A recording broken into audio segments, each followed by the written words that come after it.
Jadi kalau kita buka bahkan di buku pertama, di tabel tahun-tahun silsilah Adam, itu dicatat tuh, 1 Raja-Raja 6 ayat 1. Ini ayat apa?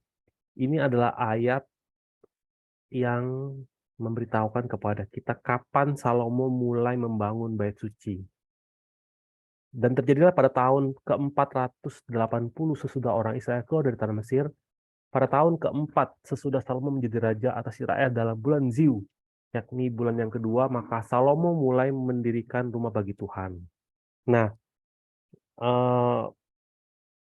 para ahli menghitung dan sepakat bahwa Salomo, atau kalau di tetangga kita Sulaiman ya, itu menjadi raja kalau dilihat dari sudut pandang tahun Masehi itu adalah 970 sebelum Masehi. Jadi kalau mau ngukur kapan sih Salomo itu jadi raja, kalau dari tahun sekarang itu ya mundur lagi, sekarang kan 2022, berarti mundur lagi sampai 970 sebelum Masehi. Itu patokannya dari situ. Nah, dari situ kita mulai bisa bikin pemetaan tentang kronologis tahun-tahun. Nah, dari ayat ini banyak sekali informasi yang dicatat. Yang pertama,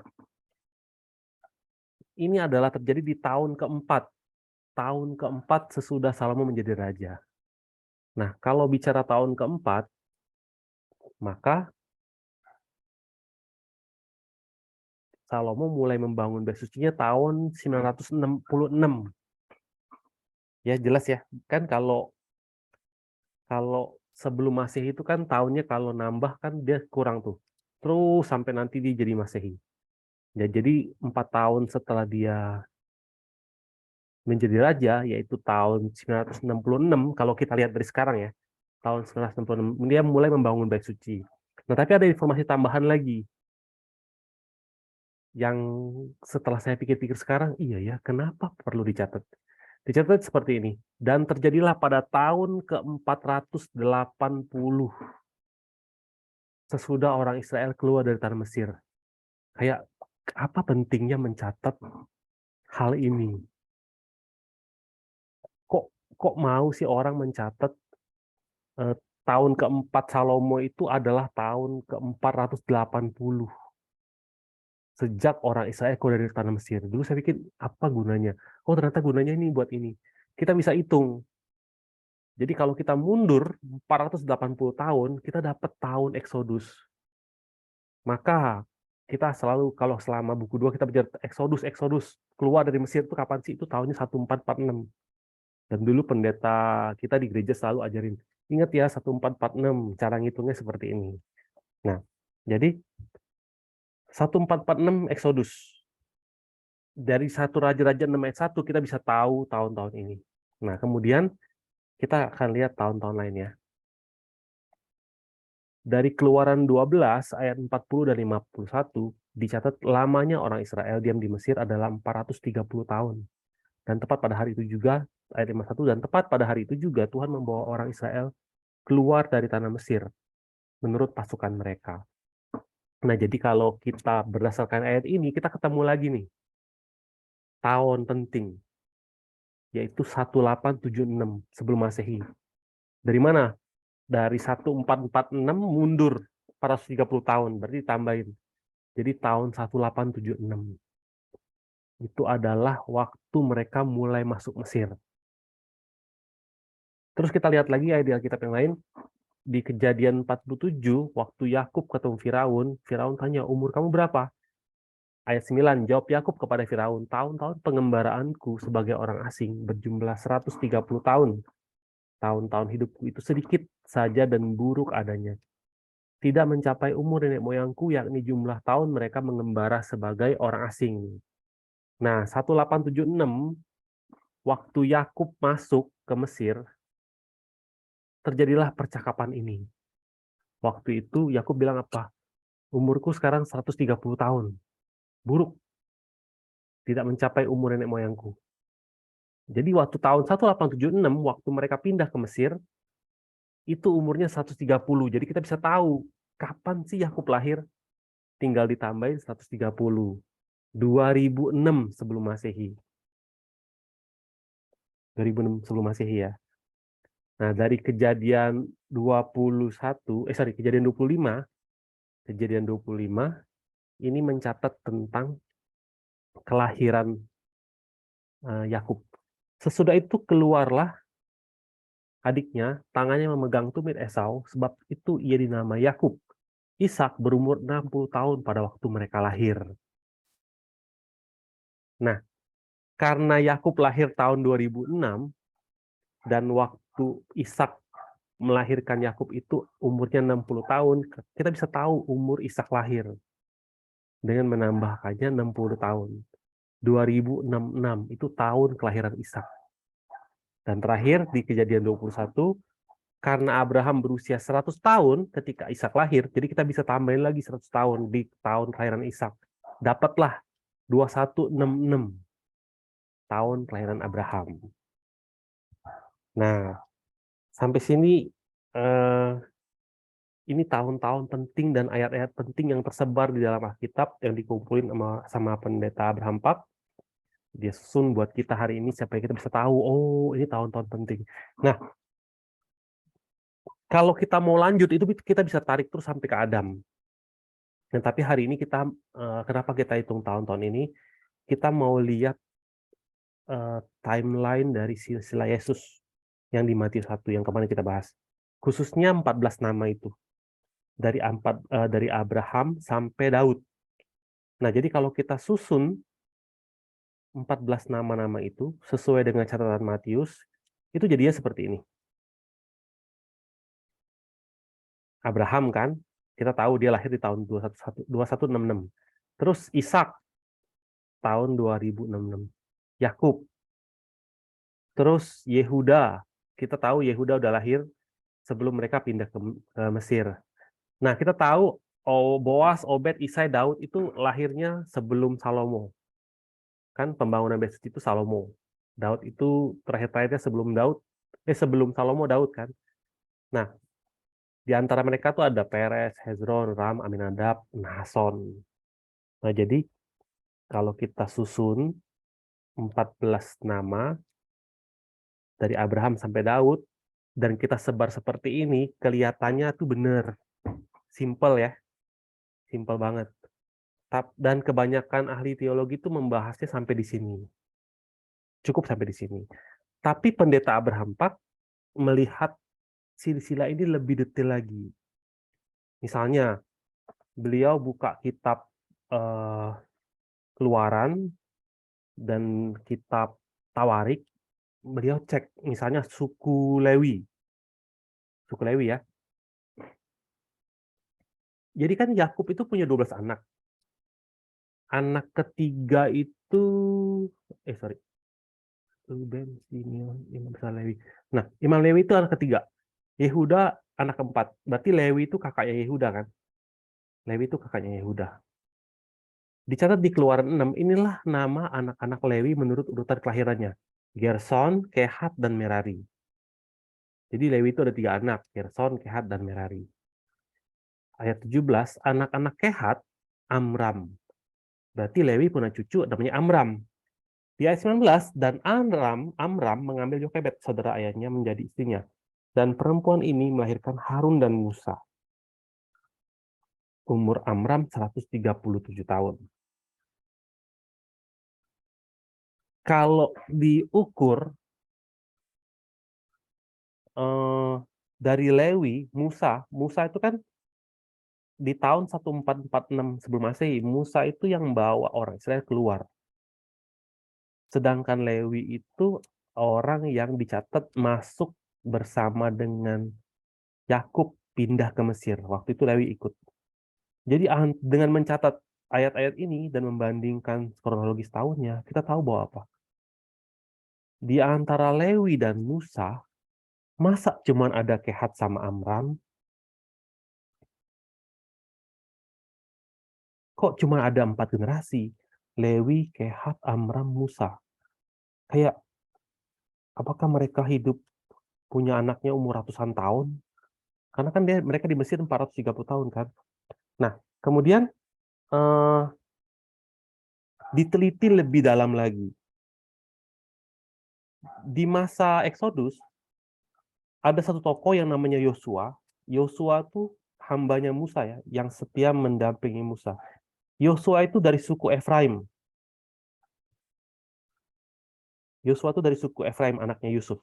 Nah, silsilah dia dicatat di 1 Tawarik 7. Efraim, ayah mereka, berkabung berhari-hari lamanya sehingga saudara-saudaranya datang untuk menghibur dia. Sesudah itu ia bersetubuh dengan istrinya, lalu mengandunglah perempuan itu dan lahirlah seorang anak laki-laki yang menamainya Beria. Sebab malapetaka telah menimpa keluarganya. Anak laki-laki Beria, ayat 25 ya, anak laki-laki Beria ialah Reva, lalu Resef. Anak orang ini ialah Telah, dan anak orang ini ialah Tahan.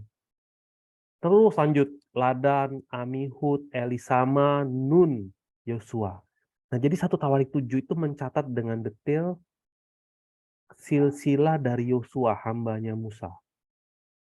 Ditarik mulai dari Efraim. Efraim itu anaknya Yusuf.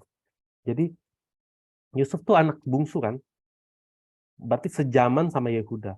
Nah, jadi ketika dibandingkan dan disusun nama-nama tadi, 1, 2, 3, 4, 5, 6, 7, 8, 9, 10, 11, 12. Dari Yusuf sampai Yosua. Di antara Yusuf dan Yosua itu ada 10 nama.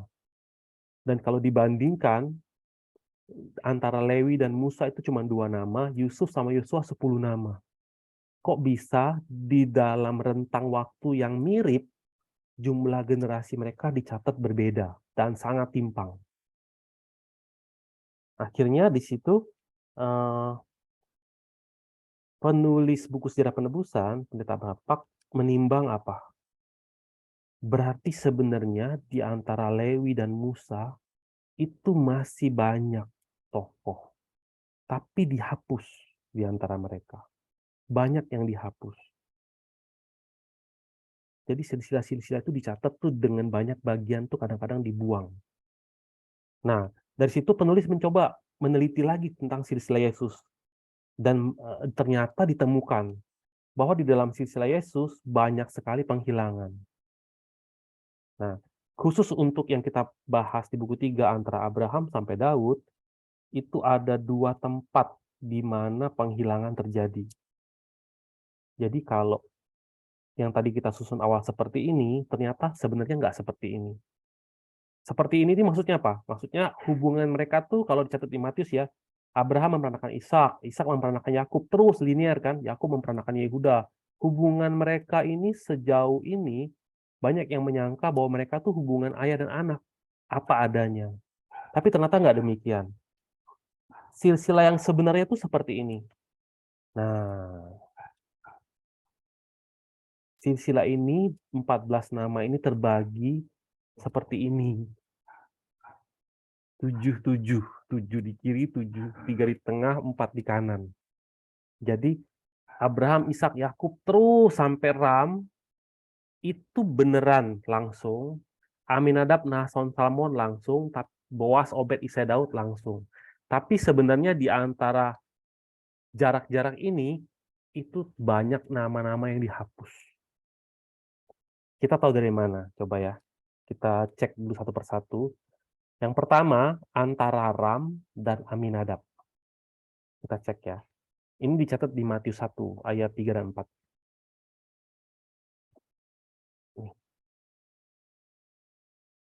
Kita pertama akan lihat Yehuda dulu. Dicatat di Kejadian 46 ayat 12. Anak-anak Yehuda ialah Er, Onan, Shelah, Peres, dan Zerah.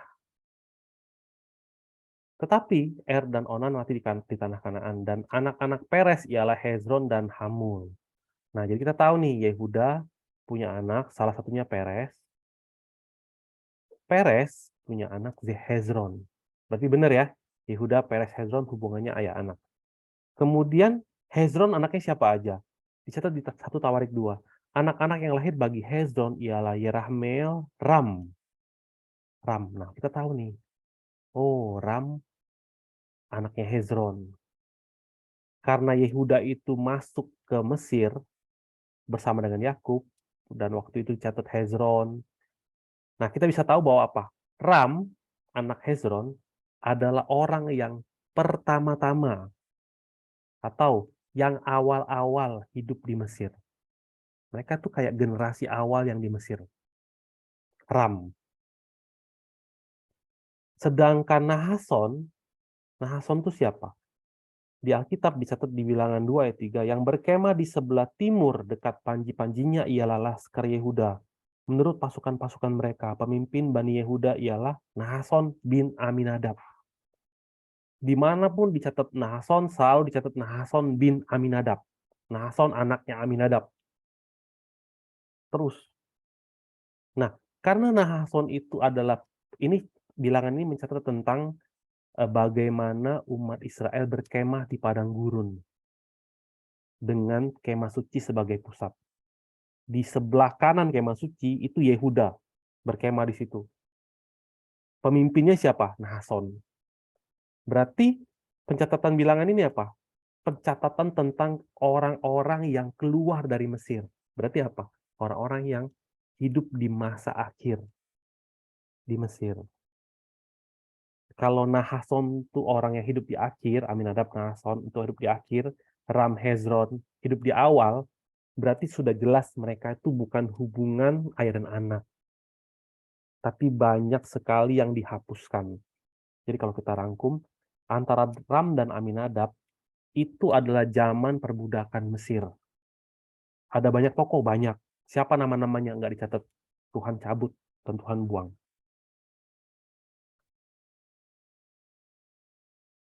Nah, kenapa zaman Mesir itu dibuang? Pertanyaannya kan ini kan, kenapa zaman perbudakan di Mesir dibuang? 430 tahun di dalam siswa Yesus dibuang. Ini adalah zaman di mana kehidupan mereka itu tidak menjaga Sabat dan mereka menjadi penyembah berhala. Kalau secara luar kita bisa lihat bahwa di Mesir itu kalendernya satu minggu itu 10 hari. Jadi mereka nggak bisa menjaga Sabat yang siklusnya 7 hari sekali. Nah, jadi mereka nggak bisa jaga Sabat secara luar. Tapi secara dalam, kita udah belajar apa? Dari buku kedua. Hati mereka tercuri oleh Mesir. Akhirnya di dalam Mesir, meskipun mereka adalah umat Allah, umat keturunan sahabat Allah, Abraham, pada akhirnya mereka apa? Menjadi orang-orang yang ikut dalam penyembahan berhala di Mesir. Akhirnya, orang-orang yang nggak menjaga Sabat dan menyembah berhala itu dihapuskan dalam sifat Yesus. Makanya penting bagi kita hari ini untuk apa? Jaga Sabat. Dengan kita menjaga Sabat, itu adalah suatu bukti, suatu pernyataan bahwa aku umat Allah. Dicatat di Roma 6, apakah kamu tidak tahu bahwa apabila kamu menyerahkan dirimu kepada seseorang sebagai hamba untuk menaatinya, kamu adalah hamba orang itu yang harus kamu taati, baik dalam dosa yang memimpin kamu kepada kematian maupun dalam ketaatan yang memimpin kamu kepada kebenaran, tetapi syukurlah kepada Allah. Dahulu memang kamu hamba dosa, tetapi sekarang kamu dengan segenap hati telah mentaati pengajaran yang telah diteruskan kepadamu. Kamu telah dimerdekakan dari dosa dan menjadi hamba kebenaran. Aku mengatakan hal ini secara manusia karena kelemahan kamu. Sebab sama seperti kamu telah menyerahkan anggota-anggota tubuhmu menjadi hamba kecemaran dan kedurhakaan yang membawa kamu kepada kedurhakaan, demikian hal kamu sekarang harus menyerahkan anggota-anggota tubuhmu menjadi hamba kebenaran yang membawa kamu kepada pengudusan. Di ayat 22, tetapi sekarang setelah kamu dimerdekakan dari dosa, dan setelah kamu menjadi hamba Allah, kamu beroleh buah yang membawa kamu kepada pengudusan dan sebagai kesudahannya ialah hidup yang kekal. Amin. Ada dua macam hamba di dunia ini. Hamba dosa dan hamba kebenaran. Walaupun dulu hamba dosa, nggak apa-apa. Yang penting sekarang jadi apa? Jadi hamba kebenaran. Untuk bisa jadi hamba kebenaran, pertama-tama harus jadi apa? Hamba ketaatan. Kita sini kan, jadi ketaatan. Hari ini kita ke gereja, kita rajin ke gereja misalnya ya. Oh, berarti kita bukan hamba dunia dong, kita hamba hamba Allah. Amin.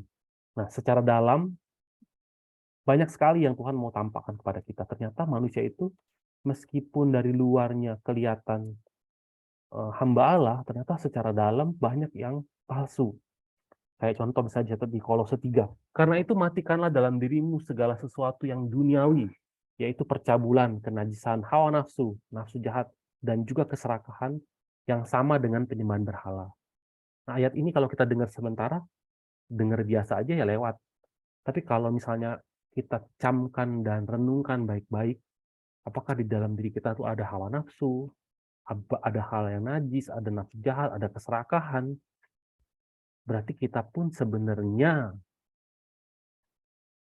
adalah seorang penyembah berhala. Nah, oleh karena itu kita diingatkan lewat silsilah Yesus. Yang menyembah berhala dan yang nggak menjaga sabat itu dicabut dan dibuang. Itu yang pertama. Yang kedua, penghilangan yang kedua itu antara Salmon dan Boas. Dicatat di Matius 1 ayat 5, Salmon memperanakan Boas dari Rahab. Boas memperanakan Obed dari Rut, Obed memperanakan Isai. Nah, tapi coba kita teliti. Apakah benar Salmon memperanakan Boas dari Rahab? Rahab itu siapa? Kalau baca di Yosua, kitab Yosua ya, Yosua 1, Yosua 2, ketika mereka mulai datang, mulai masuk menyeberangi sungai Yordan, masuk, mereka ketemu kota namanya Yeriko. Di kota Yeriko ada seorang pelacur yang namanya Rahab. Nah, Rahab ini adalah Rahab yang bekerja sebagai pelacur di Yeriko. Ini zaman kapan? Ini zaman ketika masa awal-awal mereka menaklukkan Kanaan. Dari 1446 mereka eksodus, 40 tahun jalan di padang gurun, berarti tahun 1406 mereka nanti ada perang 10 tahun di tanah Kanaan. Tapi di sekitar tahun itu, di awal-awal mereka masuk Kanaan, nah di zaman inilah Rahab. Rahab itu di zaman-zaman ini. Tapi Boas itu kapan? Di kitab Rut, pada zaman Rut 1 ayat 1 ya, pada zaman para hakim memerintah ada kelaparan di tanah Israel. Ini cerita zaman hakim-hakim ya. Lalu pergilah seorang dari Bethlehem Yehuda beserta istrinya dan kedua anaknya laki-laki ke daerah Moab untuk menetap di sana sebagai orang asing. Nah, jadi cerita Rut itu bercerita tentang di zaman kelaparan orang Israel kabur. Salah satu yang kabur tuh ini, Eliab kalau nggak salah. Punya istri Naomi, punya anak Mahlon Kihlon ya. Mereka berdua ketemu istri orang Moab diambil sebagai istri. Salah satunya itu siapa? Rut. Nah, Boas, Boas itu siapa? Kalau baca di Rut 4, dan tetangga-tetangga perempuan memberi nama kepada anaknya itu katanya, pada Naomi telah lahir seorang anak laki-laki, lalu mereka menyebutkan namanya Obed. Dialah ayah Isai, ayah Daud. Jadi Boas itu papanya Obed. Boas itu siapa? Boas itu adalah orang yang hidup di zaman akhir, zaman hakim-hakim. Sedangkan Salmon itu orang yang hidup di awal. Kan Rut kan? Sorry. Rahab kan? Pelacur Rahab itu di awal-awal mereka masuk Kanaan. Zaman akhirnya kapan? Setelah jadi setelah mereka masuk menaklukkan Kanaan, Israel itu diperintah oleh hakim-hakim. Nanti setelah hakim-hakim banyak, udah habis, digantilah zaman kerajaan. Pertamanya Raja Saul. Setelah Raja Saul, Raja Daud. Nah, Daud itu rajanya Raja itu lahir di zaman Saul memerintahkan. Berarti Isai, papanya Daud, itu ya kira-kira hidup di zamannya Saul, generasi Isai. Jadi Obed, Isai, Daud itu benar-benar orang-orang yang hidup di zaman akhir masa eh, zaman hakim-hakim. Obed Isai itu tokoh-tokoh yang lahir di akhir zaman hakim-hakim. Boas berarti apa? Ya sama, Boas tokoh yang lahir di akhir. Mana mungkin Salmon punya anak Boas? Karena di zaman hakim-hakim tuh jaraknya 340 tahun. Saul tuh jadi raja di tahun 1050. Sedangkan mereka masuk Kanaan tuh nanti menaklukkan sekitar tahun 1390. Jadi ada jarak 340 tahun. Berarti Salmon dan Boas itu sebenarnya bukan ayah dan anak. Ini banyak sekali nama antara Salmon dan Boas yang dicabut dan dibuang. Tapi disimpulkan apa? Sebagian besar zaman hakim itu dicabut dan dibuang. Jadi ada dua zaman yang dicabut. Zaman perbudakan di Mesir dicabut dibuang, zaman hakim-hakim dicabut dibuang. Kenapa? Kenapa mereka dicabut dan dibuang? Karena sama, mereka menyembah berhala.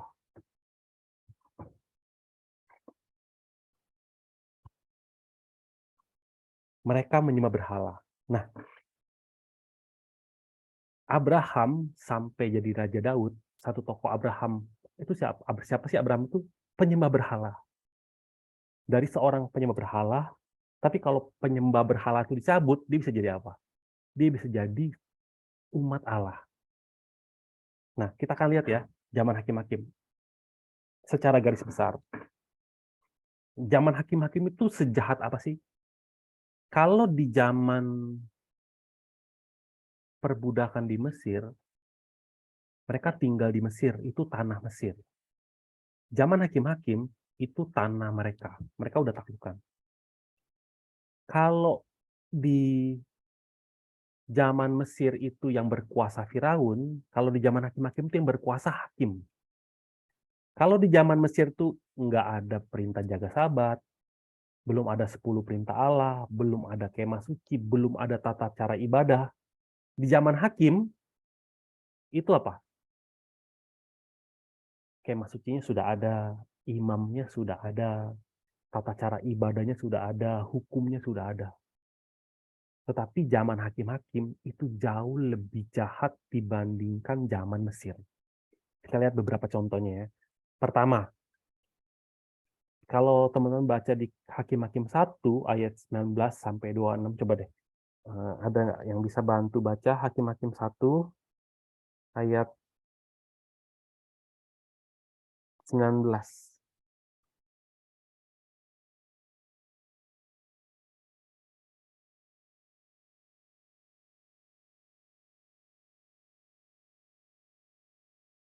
Ayat 21 deh. Hakim-Hakim 1 ayat 21. Tetapi orang Yebus, penduduk kota Yerusalem, tidak dihalau oleh Bani Benyamin. Jadi orang Yebus itu masih diam bersama-sama dengan Bani Benyamin di Yerusalem sampai sekarang. Jadi dibaca di Hakim-Hakim, di zaman mereka sedang menaklukkan Kanaan, dikasih perintah untuk menghalau orang Kanaan. Tetapi orang Yebus dibiarin. Terus kalau nanti baca-baca lagi terus ke bawah, kayak ayat 25 ya, lalu ditunjukkannya lah kepada mereka bagaimana mereka dapat masuki kota itu dan mereka memukul kota itu dengan mata pedang. Tetapi orang itu dengan seluruh kaumnya dibiarkan mereka pergi. Ayat 27, suku Manasye tidak menghalau penduduk Bet-Sean dan penduduk segala anak kotanya. Jadi kalau baca di Hakim-Hakim 1 waktu dirangkum, banyak sekali orang-orang Israel itu yang ketika menaklukkan Kanaan, penduduknya itu nggak diusir. Padahal Tuhan suruh apa? Usir, bantai. Tapi mereka nggak lakukan. Akhirnya apa? Bangsa-bangsa itu yang menarik mereka menyembah berhala. Akhirnya apa lagi? Terjadi peristiwa kawin campur. Bukan hanya umatnya, bahkan hakim-hakimnya pun, yang memimpin pun memberikan contoh yang buruk. Mereka kawin campur dengan bangsa kafir. Bahkan dicatat banyak peristiwa yang sangat tidak manusiawi yang dilakukan oleh orang-orang di zaman hakim-hakim. Kejam. Ini kita akan bahas lebih detail nanti ketika kita bahas hakim-hakimnya. Nah, secara garis besar, kesamaan di zaman hakim-hakim itu apa? Kalau ada satu tema yang kita bisa tarik di zaman hakim-hakim itu ini.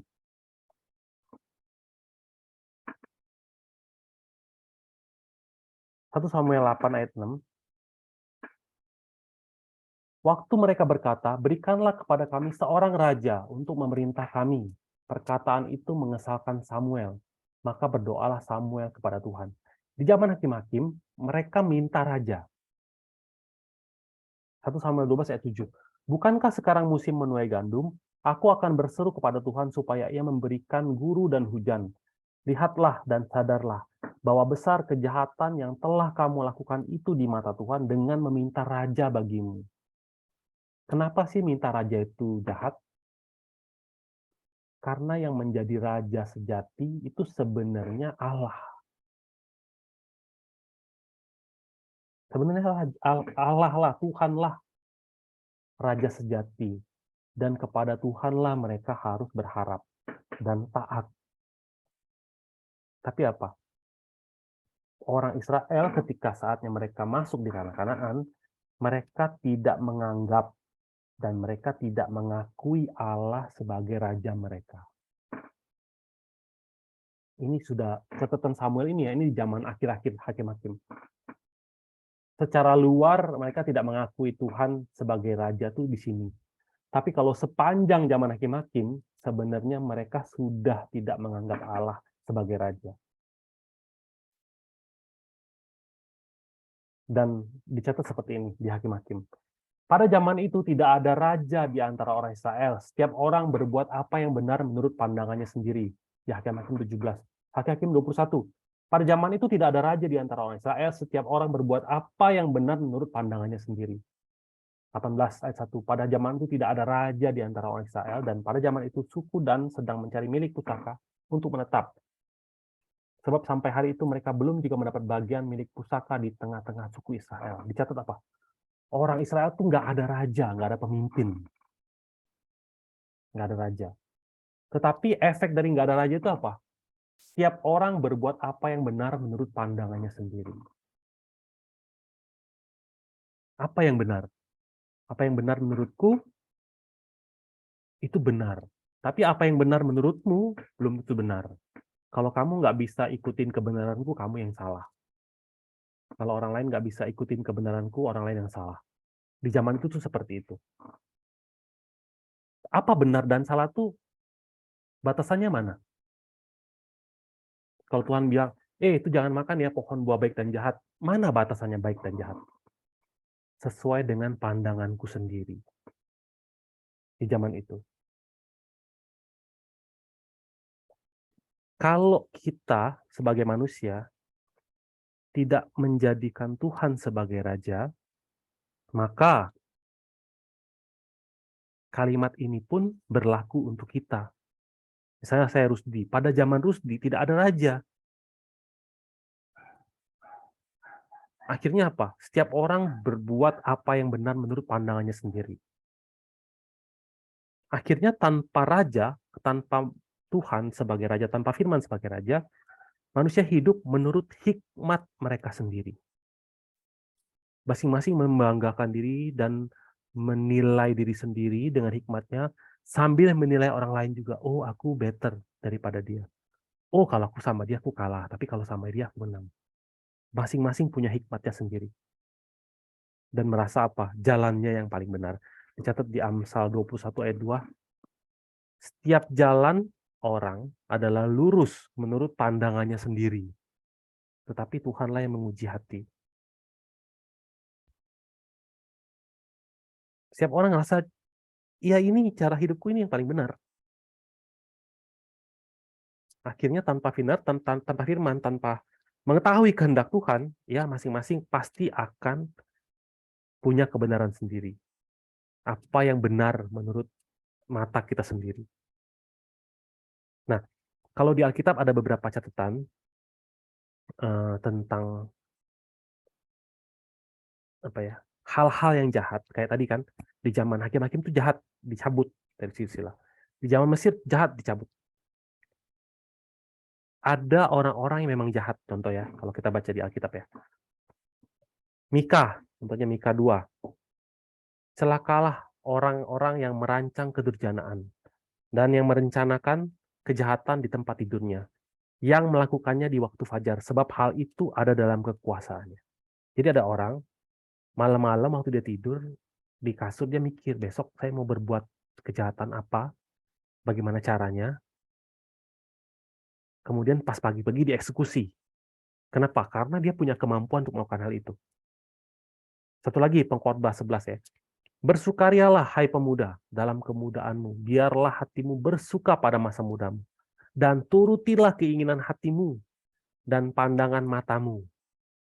Tapi ketahuilah bahwa karena segala hal ini Allah akan membawa engkau ke pengadilan. Jadi ini kayak apa ya? Kayak sindiran. Kerjain apapun yang kamu mau.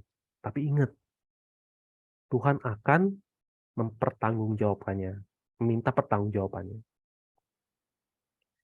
Contoh lagi, contoh di Mazmur 12 ya.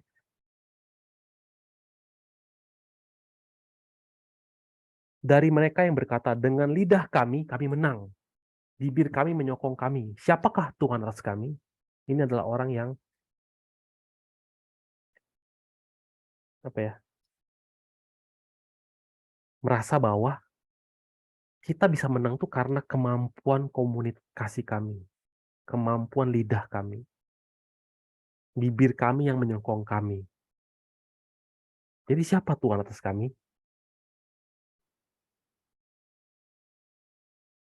Jadi banyak orang-orang yang jahat gitu. Tetapi ada juga bukan orang yang jahat, orang-orang yang tertipu. Contoh misalnya ya, Ulangan 12 ayat 8. Jangan kamu melakukan apapun yang kita lakukan di sini sekarang, yakni masing-masing berbuat segala sesuatu yang dipandangnya benar.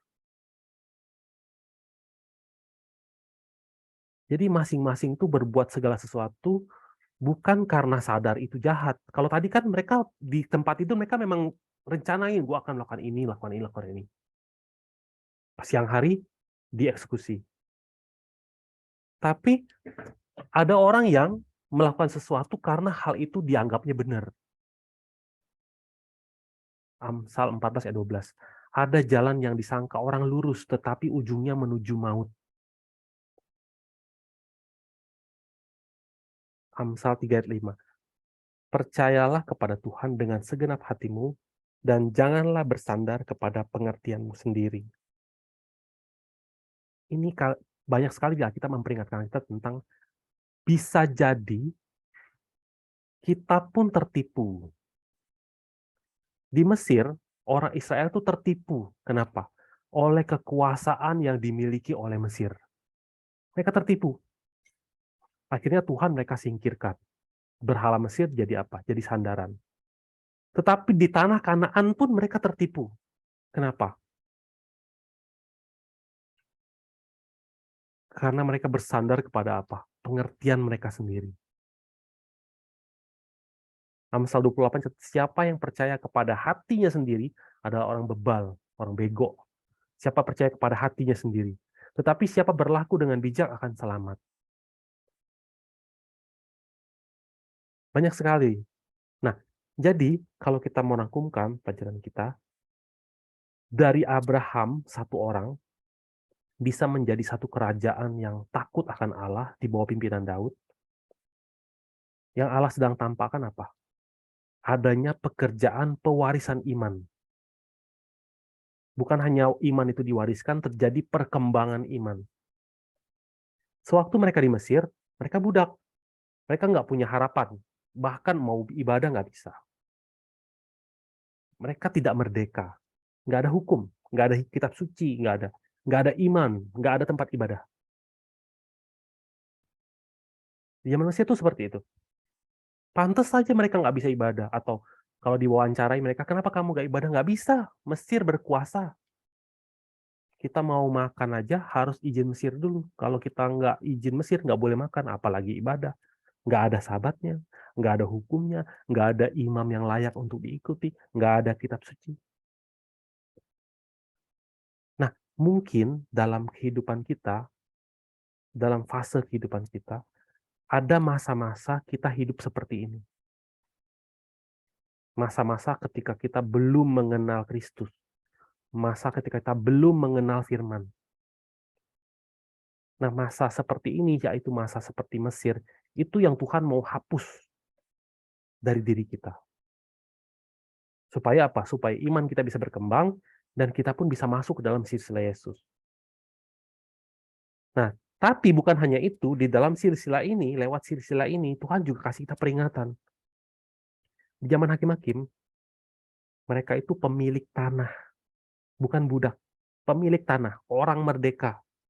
Mereka sudah punya firman, mereka sudah punya hukum Taurat, mereka sudah punya perjanjian, sudah punya kitab suci, sudah punya tempat ibadah, punya imam dan imam besar. Tetapi zaman ini mereka zaman yang sangat-sangat tertipu habis-habisan. Tertipu habis-habisan. Mari kita sama-sama saling mengingatkan, saling menguatkan untuk kita tidak menjauhi pertemuan-pertemuan ibadah. Supaya kita benar-benar saling mengingatkan untuk menjauhi sifat-sifat yang sama dengan penyembahan berhala. Kita harus bisa hidup sebagaimana orang yang menampakkan bahwa Allah adalah satu-satunya raja. Dan kita nggak boleh tertipu oleh diri kita sendiri. Nah, siapapun yang merasa dirinya kuat berdiri, mulai sekarang termasuk saya, kita renungin.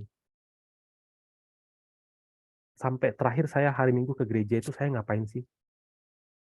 Apakah saya sedang tertipu? Apa saya sedang tidak tertipu? Semoga lewat dua penghilangan yang ada di dalam silsilah Yesus, kita belajar bahwa kasih karunia Tuhan sedang terus dicurahkan kepada kita semua, sedang terus mengingatkan kita semua untuk membuang semua karakter-karakter ini, sehingga pada akhirnya kita bisa layak untuk masuk ke dalam silsilah Yesus Kristus. Sampai di sini dulu ya, yuk kita doa dulu. Allah Bapa yang bertata di dalam surga, kami mengucap syukur Bapa atas kasih karunia-Mu, karena Engkau telah memberikan buku sejarah penebusan lewat Pendeta Abraham Pak yang mengupas tentang silsilah yang dicatat di Matius 1. Kami belajar Bapa bahwa di dalam silsilah Yesus ada banyak rahasia yang tersembunyi. Kami sadar bahwa ada dua periode besar yang dihapuskan karena kehidupan mereka yang tidak menjaga sabat dan kehidupan mereka yang menyembah berhala. Bapa, bantu agar setiap fase penyembahan berhala yang ada di dalam kehidupan kami dapat dihapuskan secara total sehingga kami menjadi umat-Mu yang kudus. Dan bila Bapa, dalam kehidupan kami belajar untuk menguji setiap hati dan pikiran kami lewat firman-Mu, dan bila atas kasih karunia firman yang Kau tambahkan kepada kami, setiap detil pemberontakan atau kejahatan yang ada dalam hati kami semakin tampak, dan kami dapat menyerahkannya ke dalam tangan-Mu, kami dapat bertobat dan dapat makin teguh berdiri dengan firman-Mu. Dengan meninggikan nama Yesus Kristus yang hidup, kami berdoa dan mengucap syukur. Amin. Kita tutup dengan doa Bapa kami ya. Bapa kami yang di sorga, dikuduskanlah nama-Mu, datanglah kerajaan-Mu, jadilah kehendak-Mu di bumi seperti di sorga. Bila kami pada hari ini makan kami yang secukupnya, dan ampunilah kesalahan kami, seperti kami pun mengampuni orang yang bersalah kepada kami.